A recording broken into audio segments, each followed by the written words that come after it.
Энэ цөөн цагийн үед бидний хувьд манал бурханд аврал дуулах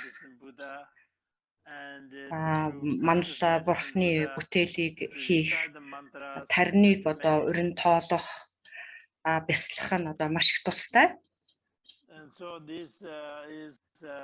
Саяны дурдсан номын үүлийг бүтээхийн тулд та бүхэн заашгүй агшиггүй хүртсэн байх ёстой юм аа. Эрх авшигыг хүртээгүй үед бүтээл бяцлаглыг одоо хийх боломжгүй. Хэрв одоо бүтээхийг хичээж оролдвол эрдэм тусгай гарах бус харин ч одоо сүрэг муу нөлөөтэй байдаг юм.